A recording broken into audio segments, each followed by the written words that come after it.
वाले कब समंदर का सफर करते हैं, महज गरजने वाले बादल कब जमीन को तर करते हैं। विषय को बिना समझे ही पक्ष में आ रहे हैं आप। सच में यारो आप भी क्या खूब गजब करते हैं, सच में यारो आप भी क्या खूब गजब करते हैं।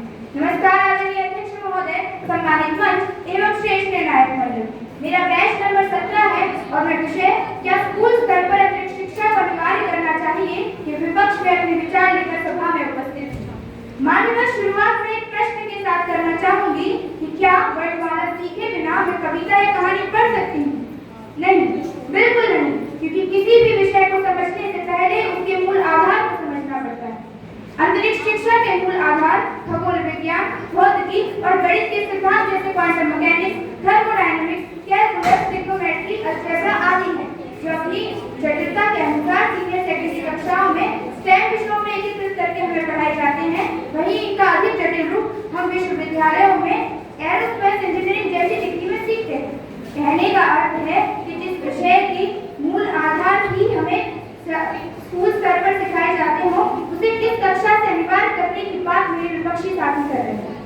अजी क ख ग तो सीख लो पहले, तभी तो कविता तथा गान पढ़ोगे। क्वांटम और महाविस्फोट को जाने बिना कैसे ब्रह्मांड विज्ञान पढ़ोगे? और सब कुछ तो स्कूली स्तर पर नहीं सीख सकते ना, सब कुछ तो स्कूली स्तर पर नहीं सीख सकते ना। कुछ तो महाविद्यालयों में जाने के बाद पढ़ोगे, कुछ तो विश्वविद्यालयों में जाने के बाद पढ़ोगे। महोदय, आज के स्कूलों में गणित, भाषा, साहित्य, संगीत, कला, खेल सब कुछ पढ़ना पड़ता है। ऊपर से अगर हम अंतरिक्ष शिक्षा को अनिवार्य करते तो क्या पाठ्यक्रम का बोझ और नहीं बढ़ा देगा? यह तो वैसा ही है जैसे एक छात्र पहले से ही 6 विषयों में संघर्ष कर रहा हो और ऊपर से अचानक 7वां उसके ऊपर थोप दिया जाए। परिणाम, बच्चे थकेंगे, रटेंगे और शिक्षा से दूर हो जाएंगे।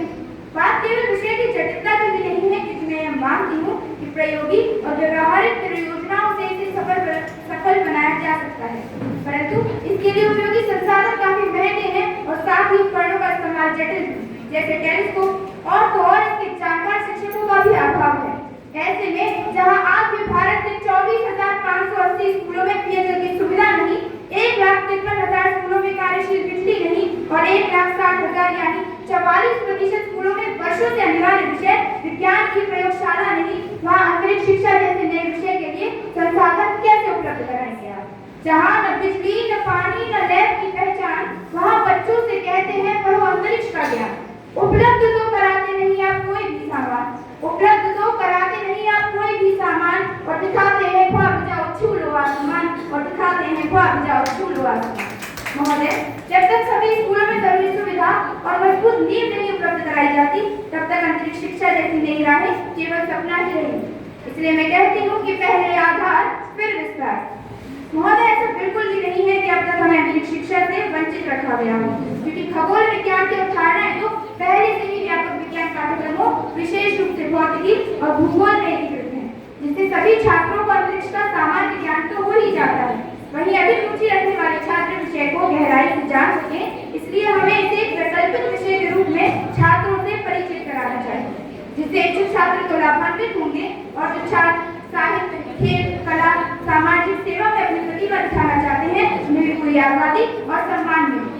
शिक्षा का असली मकसद यही है, छात्र की रुचि, क्षमता और हुनर को पहचानना और उसे निखारना।